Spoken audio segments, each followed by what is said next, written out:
What is going on with Dan James?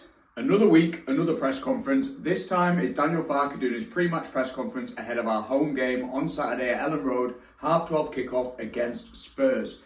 So I've watched it, so you don't have to. It wasn't the most exciting press conference, but there's quite a few important points in there and some really important team news.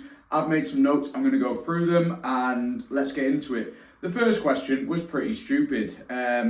It was basically, you've won 3 against Thomas Frank when it was Norwich versus Brentford and drawn 2. You've got a good record.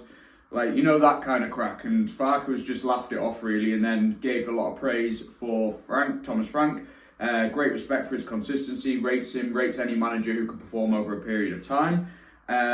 He then talked about our start to the season, where Farke says he really rates our start to the season. We haven't been lucky to win a point, but we have been unlucky to lose some points, and it would be great if we obviously had 3 more points. We had that late own goal at Fulham and the equaliser against Bournemouth last week, but he's happy with where we're at, especially with the performances. Then we get into team news. This is what you're all here for. Daniel James, what is going on? On Twitter and forums and all this, everyone's been saying he's out for the season, he's done his ACL, this, that and the other. Well, he is injured. He's rolled his ankle and it's for 4 to 6 weeks. So it's not as doom and gloom as some people are making out, but Dan James just isn't in a good place at the moment. He wasn't fit as the season was starting, and then he's picked up a couple of knocks and now he's rolled his ankle. So he's going to be out for a little while. Hopefully he's back just before the November international break.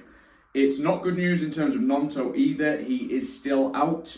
He's not back in team training yet. He's going to be back after the break, and it is a strain. It's a calf strain, and it's taken longer than thought to recover. No surgery or anything like that.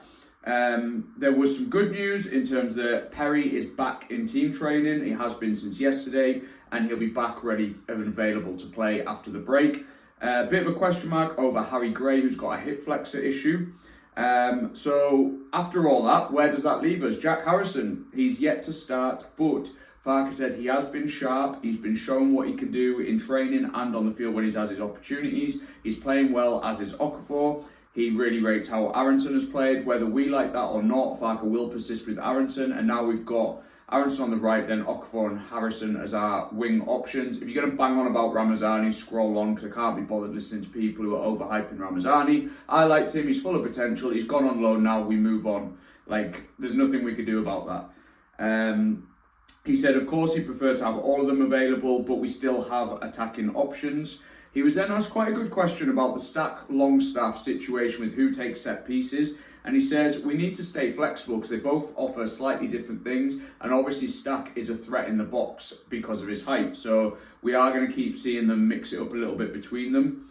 And then this was probably the best question we've had in a press conference in ages. One that actually we all wanted an answer to. And we kind of got the answer.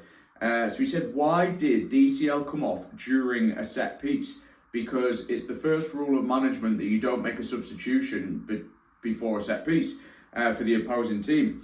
And he said he had no reason to make a substitution to a defence or a midfield player. It had to be an offensive substitution. He wanted to calm the game down. He said Ampadu just picked up a card. There was a few tackles flying in. It seemed like we'd lost control. He just needed a time to pause and regroup, and making a substitution seemed the right thing to do. He didn't want to disrupt the structure too much. That's why it was DCL for Mecha. It wasn't the time for Biol to bring him in that situation. He hasn't played any minutes yet. He never normally would make a sub when the opponent has the ball, but things were hectic and we just needed to regroup. Mecha has the same defensive skill as DCL. That wasn't what cost us the goal. And yeah, I thought that was a roundabout answer to a very good question. Spurs, is it a travel issue? And he said, do Leeds have advantage? He said, no, they have their private jets. They're going to be all right. It was a Tuesday game. It's going to be Saturday. They'll be absolutely sound. He was then asked his thoughts on Archie Gray, and he said, it's not for him to speak about a player who's at another club. All he can say is he really rated Archie when he had him at the club, and obviously starting him ahead of players like Luke Ayling shows the respect Farke has for Archie. And then he had a lot of good words for Joel Piroux, and that's about all you need to know. So thank you for watching. If you've made it to the end, please drop me a comment. If it's something to do with the team news, predictions, whatever it is, help me grow the account. Appreciated.